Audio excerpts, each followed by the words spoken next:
I'm feeling good. I had a good week. Beautiful weather. Tuesday, I pulled up to McDonald's. I thought, what a beautiful day. I'm going to do something good for somebody today. So I pulled up, got my coffee and a breakfast sandwich. Noticed a lady pull up behind me. But you know what? I'm going to buy her breakfast. That's what I'm going to do. Pay it forward, you know? So I paid for it and I pulled up, getting my sandwich, and then I could overhear her saying, that was very nice of him. Tell you what, I'm just going to go ahead and give you $10 for the next person. I thought, wow, I started something wonderful here. So I hurry up around and order my dinner. This karma stuff works pretty fast. Yeah. I like performing in bars. I was in a bar in Phoenix, sitting there at the bar, and the guy before me was doing a joke about, you know how when you go into a bar, there's always that one creepy old guy sitting at the bar? And we're all laughing because it's kind of true, you know? So I started looking around, where is this guy anyway? Oh, in the mirror. Oh shit, it's me. When did that happen? When did I become the creepy old guy? I mean, it's not easy to see myself as a creepy old guy. You know what I mean? Sir, you know what I'm talking about, right? What's your name? Donovan. What? Donovan. Donovan, okay. You know what, I'm going to apologize right away, Donovan, because really, now that I can see better, you know, you really don't look old. So sorry about that, I appreciate it. But I've been married now for 43 years, the same woman. And thank you. And I've learned the secret to a good relationship after that many years, and I'm going to share it with you tonight. So listen up, especially the straight guys, listen up. All you have to do is do whatever she says. Am I right, ladies? Yeah. Do whatever she says. That's right, and you weren't sure about that, huh, ladies? But yeah, just do whatever she says. You never know, you might learn something new. Like just recently, I learned how to go fuck myself.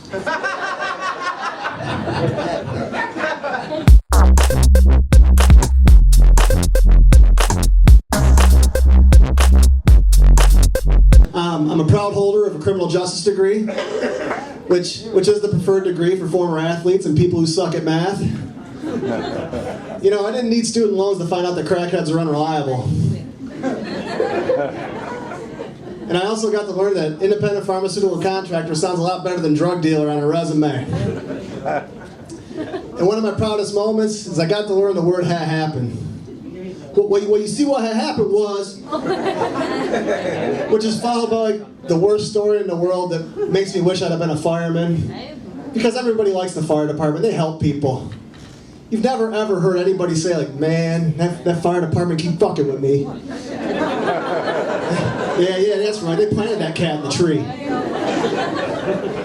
But on another note, I've been married now for 6 years. I'm in an interracial marriage. My wife's black and I'm not. And I found out early on that not all things culturally cross over.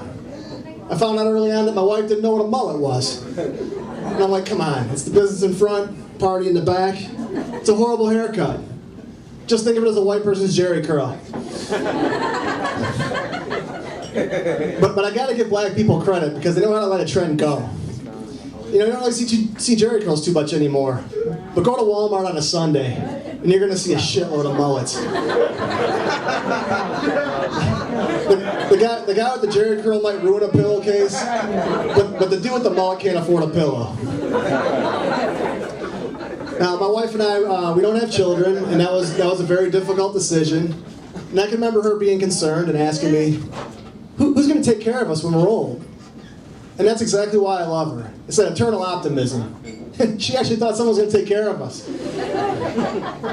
With kids these days, there's a pretty good chance they'd have pulled the plug and never picked their head up from the iPad. There's an even better chance they'd have pulled the plug so they can charge it. You know, more than likely they probably had an app already installed. It's like, he's flatlining. Ignore. Is there pricing out a car or something like that? But my wife and I, it's just us. We have to be there for one another, and she's constantly on my back for eating too much fast food. And it's probably because I'm left-handed. I make poor choices.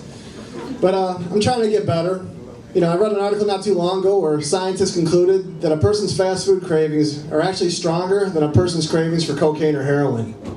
Yeah. Yeah, but when's the last time you saw somebody sucking dick for chicken McNuggets? Maybe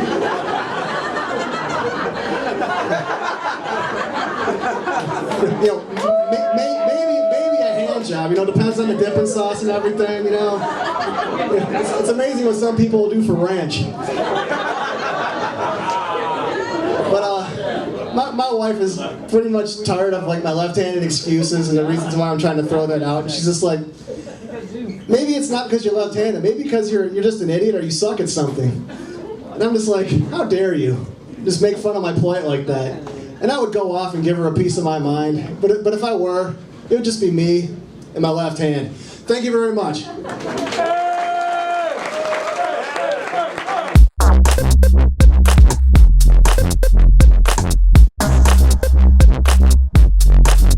I don't talk about this on stage much, but I'm a bisexual or whatever. Thanks. Thank you.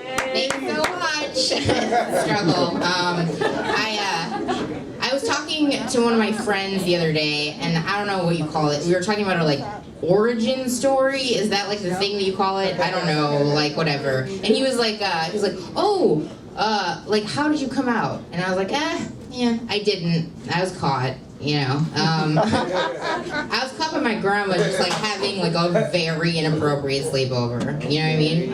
She was like, surprise, I made cobbler, and I was just like, surprise, surprise. She was very surprised. She was so surprised. She was just like, you're so gay. Like, how did you get this gay? You can't be this gay here for sure. And so she sent me on a train to Wisconsin. She was like, they'll understand you there. They for sure didn't. And then we didn't talk for a while. It was kind of tragic. But then we sort of like got together again, and she was like, Carly, I'm so sorry. I thought you were trying to get back at me. And I was like, get back at you? No. Do you have any idea what it takes to eat pussy? Like, it's not unpleasant, right? But it's a commitment. You know what I mean? It's like, you were the last thing on my mind. Like, what do you think this was? I was just like, it was like vendetta pussy, I was like, that's right. Lay back, baby. I'm gonna eat this box so good, my nunna's gonna feel it.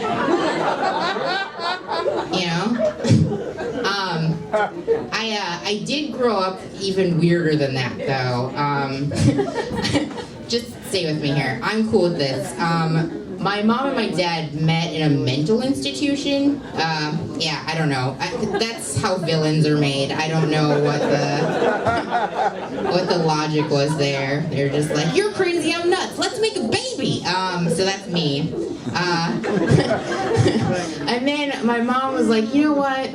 That was good, but I think I could do better. And then she went to clown college, which is cool. So then I just have like a bipolar clown mom for my whole life. Growing up was weird. It was real weird. I'd come home and it was like living in a Magritte painting or like any sort of like magical realist book. Like there's like a world set up, but then there's just like bonkers shit happening in the corner that nobody's talking about. Like one time I came home, and my mom was like, hey, I bought a horse today. I was like, cool. And she was like, also, we're getting evicted tomorrow, so just pack up the Ford Festiva because we're going to go camping. And I was like, cool. Other times I would get home and she'd be just like openly weeping over like a half-done balloon animal, with like Madonna's Like a Prayer just blasting in the background. And it sounds confusing, like why would she weep over the reason that she would weep over a balloon animal, she was like horrible at doing, like balloon animaling was her worst clown skill, you know? And she wasn't like a cool clown. She was like a corporate clown. She was like a sellout clown, you know? So she would do these corporate parties, and she'd have me wrangle the children. And so, like, and she'd dress me, I was Huckleberry, so she would just, like, dress me like a homeless kid. And then I'd, like, wrangle all these, like, very wealthy children. So it was just like I was, like, a homeless kid that got out, you know? And I'd be like, hey, kids, like, come over by the tree. Balloon animals? And then I, like, point to my mom, and she would just be like, pop, fuck. Pop, fuck. Pop, fuck. And I was like, oh, my God. So this is social anxiety. I get it. I go to, I don't know, I feel like having a bipolar clown mom messed with me, like, sexually a little bit, you know what I mean? Like, not just the bi stuff. Like, I'm silly in bed, you know? Like, silly, but it's not like that's silly, like that. It's more like waka waka, you know? It's like jarring for boners, you know what I mean? Like, nobody knows what to do. I'm trying to get better at it, though. Like, I've been watching porn a lot lately, you know? And I hate it. Like, I don't enjoy porn because all the stuff that's fake seems like so fake. Like the moans and the people, what? But all the stuff that's real seems like too real. Like, I feel like I wouldn't have sex with any of those people, but I have had sex on all that IKEA furniture. You know what I mean?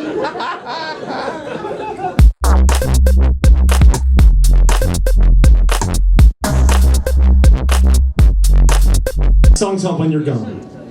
We're really amazing what we do at night. It's kinky and sexy and wrong, but so right.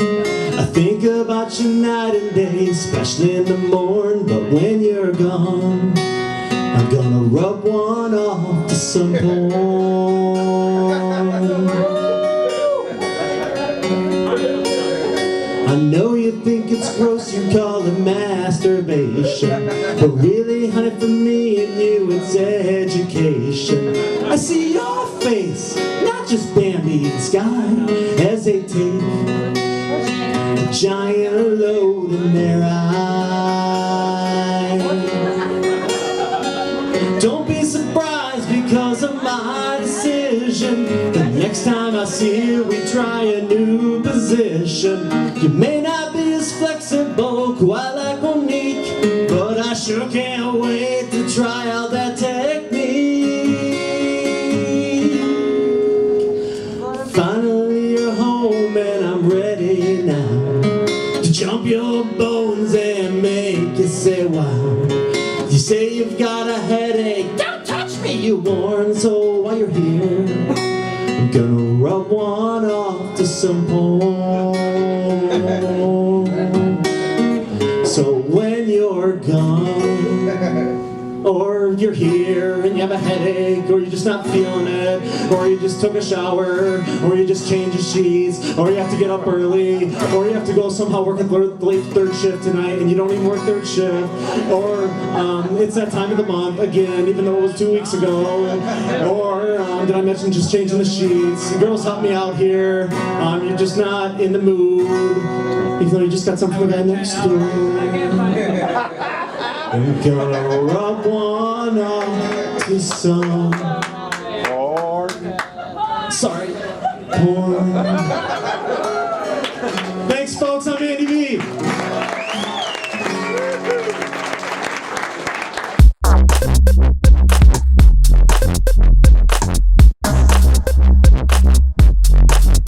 You guys ready for the holidays? No, yeah, me neither. I feel like holidays are being pushed on us too soon, don't you think? It's way too soon. Like, it used to be right after Thanksgiving they'd start rolling out the holidays at the stores, right? And that was a little soon, but acceptable. But now they're starting to roll out the holidays right after Halloween. Do you see that? All the stores are Christmas right after Halloween. I think that's too soon, don't you? It's too soon. It's too soon. I feel like if things keep going the way they're going, they're going to start rolling Christmas out right after Easter. And it's like, Jesus Christ, the man just died. It's too soon. It's too soon. It's too soon. It's insensitive is what it is. My mom, she always buys me a new pair of Toms for Christmas. I love Tom's shoes. They're so comfortable, the most comfortable pair of shoes in the world. If you guys don't know about Tom's shoes, there's these canvas shoes, and when you buy a pair, the company gives a pair to a kid in a third world country, and I think that's pretty nice. Yeah, don't you? Coincidentally, the more you wear your Toms, the more your feet smell like poverty. So, it's like a solidarity thing with the shorties. My mom, she has gone through menopause, so like her reproductive system is just an empty warehouse now. And she does this weird thing where she starts to blame her problems and her moods on my period. Yeah, it's a weird phenomenon I like to call humble ragging. And she called me the other day and she said, "Jenny, are you on your period? Because I am just so hungry. I have just been eating everything in sight." I said, "No, Mom, I'm not on my period, but I did see a Snapchat of your son smoking a ton of weed. So I think your munchies are synced up." I've been doing online dating too, like my friend Nathaniel is doing. And what's weird about online dating is everything. But what's weird initially is that they make you declare a body type on your profile, like you're in some sad TSA customs line. It's like, I don't want to go on this trip. But they give you a range to choose from. They're skinny, fit, average, a little extra, and more to love. They get kind of cute at the end. And I always chose average because I guess. But none of those describe how I feel about my body. Right? I wish I could fill in the blank how I feel about my body, because if I could, I would choose Renaissance hot. Yes. Thank you. Right? You don't see my body type printed in magazines, but you do see it hanging in your grandmother's living room. And it's gorgeous, right? Usually someone who looks like me laying semi-nude across a daybed. There's like a little corgi in there, and like a little freaky angel baby throwing up Illuminati signs. There's always a bowl of fruit next to her too, which I never understood. I feel like that has to be there for decoration, because let's get real, we did not get this body from eating fruit. That's my time. Thanks so much. Give it up for Brian B.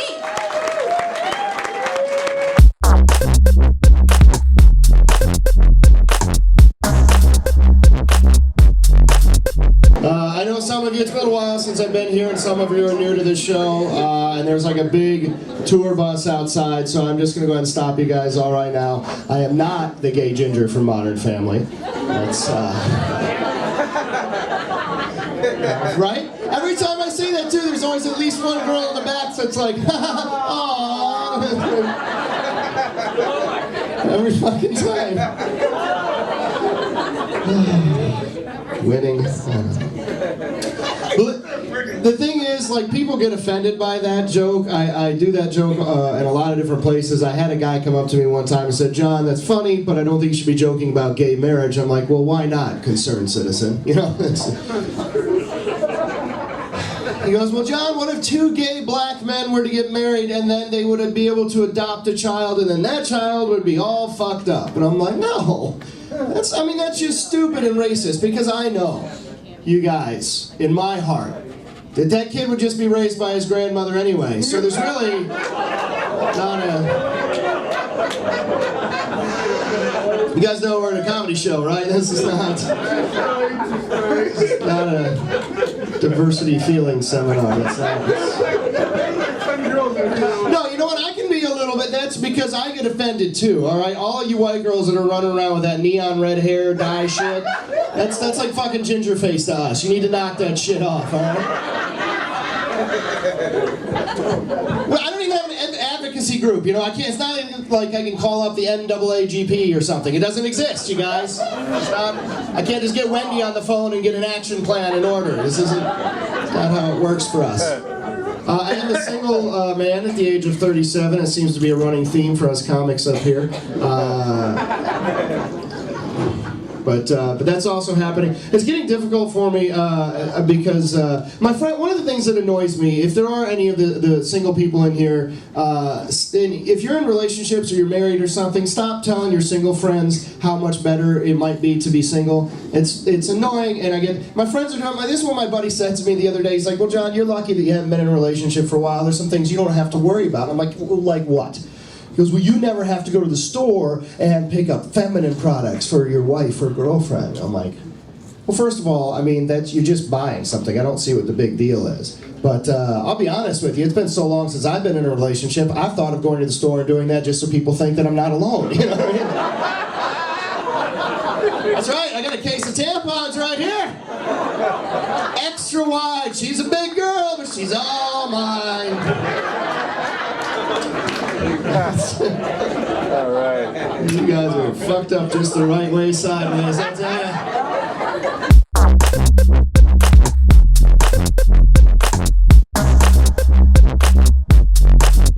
Quick question for you. What do boogers smell like? Yeah, I'm fucking serious. It's been driving me mad. What do boogers smell like?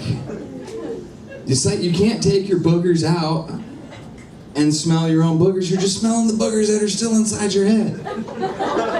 No? Alright. So, I'm growing a pimple on my face. It's not on my face. It's right underneath my nose. It's like right here and here. It's just under my nostrils and it hurts. I named it Adolf Hitler. And it's really deep in there, like it's like a bunker. And it's trying to annex my other nose, my other nostril. Yeah. No? Okay. So they say the only thing that bacteria needs to survive is a warm, moist environment. So now I'm paranoid that my coffee pot has chlamydia. It won't stop dripping. And I've been fucking it.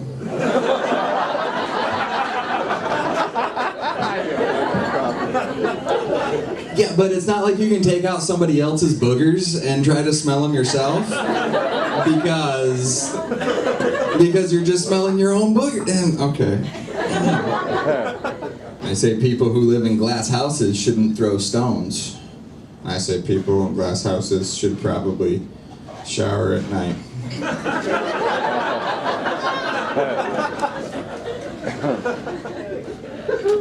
They say a watch pot never boils, but if you throw it in the microwave, it sparks and shit. That was a lot of fun. Do not try that at home. You can try the booger thing at home. They say once you go black, you never go back.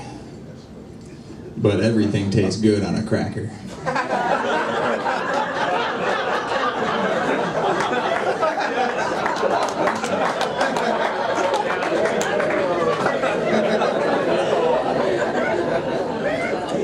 Be careful telling that at work tomorrow.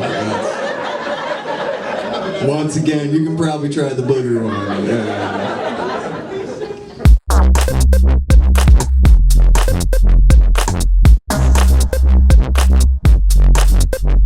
Yeah, as he said, my name's Andrew Smith. So we can get better to know each other here. I'll let you know my middle name. My middle name's Scott. So my name's Andrew Scott Smith. If you think about it, my initials are ass. I know. Yeah, some people don't think about initials anymore, you know, it's more of an old school thing. But a lot of people will ask me, you know, what were your parents thinking, giving you the initials ass? I was like, well, I can tell you what my dad was thinking. 21, I just knocked this girl up. I better remember where to put it next time. So that's me, Daddy's little anal sex reminder. And then my younger brother, he got named Condom. So, you know, you live and you learn. Other fun stuff about me, you know, we'll just keep going about me. I'm 27, and I'm the irresponsible one of my brothers. I'm the oldest. And they're doing big people shit, you know, they like got a house, like a kid and a dog, and I'm over here just like going to the store, buying new socks and Vaseline and a hamster. And it's just, you know. I have a girlfriend now, and I realized that we became a good couple just like them, finishing each other's sentences. Just the other night, we were at a concert, and we're surrounded by all these people, and she just looks at me and goes, "You just farted, didn't you?" That's how close we are. She knows my scent in a crowd full of people. That's really gross, but still amazing, you know? She wasn't even mad. I'm here from Grand Rapids. This is home base. It's a weird city though, guys. We live in a weird city. We're like really conflicted, you know? We're like, we don't know what we want. We're like, hey, we're Beer City, USA. Look at us. But then we got like more churches per square foot anywhere. And, you know, and then we're like, hey, let's have a strip club, you know? Okay, but you can't have titties out, you know? Keep the clothes on. It's like, wait, what? Are we missing the point here? And then we got these weird laws like, hey, let's decriminalize marijuana, right? That's cool. That's cool. But then they're gonna make a law like, oh, you can't skateboard downtown. What? That's half the fun of smoking weed. That's like going around saying, all right, we're gonna make cocaine legal, but nobody can talk or tell each other their business propositions. All right? Next, we're gonna make Adderall legal, but no cleaning your room or doing your homework. That's like saying, hey, we're gonna make ecstasy legal, but no more petting furry creatures or doing light shows. You know, that's like saying, hey, let's all get drunk, but not watch NASCAR and beat our wives. Right? That's half the fun. Woo, NASCAR. I really did like smoking weed. I used to love smoking weed. I no longer can do that. I have an allergic reaction to it. It's called probation. It's really shitty. Probation, there's a weird thing that they like to do with me. They call me over to this room, and then they like to watch me pee while I just stare in the mirror and make eye contact with them real awkwardly. I don't know, that's what they're into. And sometimes I'll be standing there fantasizing when I'm peeing, you know, just like thinking about JFK and the magic bullet, and just thinking in my head, like, what if I just put my finger over it like the hose, and it just angles, ricochets off the mirrors, sprays him right in the face. He's like, oh, it came from the grassy knoll. No, it was up in the window. Like, you never know where that pee came from. It has yet to happen, but I fantasize. Man, one thing, man, this guy's over here talking about pee. It's distracting. One thing, okay, probation, they have me go, you know, you learn shit from probation. One thing I've learned, right, is everyone always talks, marijuana is a gateway drug, marijuana is a gateway drug. But now, because I'm on probation, I can't smoke weed because it lasts 30 days in your system, you know? But every other drug only lasts 2 days. So basically, it was like the government was like, dude, you got to start doing harder drugs, all right? So if you just break it down and think about it, weed is not a gateway drug. Probation is a gateway drug. Just don't get on probation, all right? Because the next thing you know, you'll be fucking snorting rails and just tripping on mushrooms, just like, is this what you wanted, government? So stay away from that. I learned in these classes, they make me take classes, and they these kids, like kids these days, maybe you guys have kids, young kids, yeah? Maybe at home right now, this is the thing that they are doing. They kids will have fruit cocktail parties. It's where they steal pills out of your cabinets, you know, they go through them, put them in a bowl, and then they just kind of, mystery, let's see what happens. This is a real thing kids are doing. Wow. Yeah, fucked up, isn't it? You know what I'd do if I found out my kid was having these fruit cocktail parties? I would slip in a little Viagra, a little X-Lax, a little Timmy, be having boners and diarrhea all night. You know, some people beat their kids. I give them diarrhea. Yep.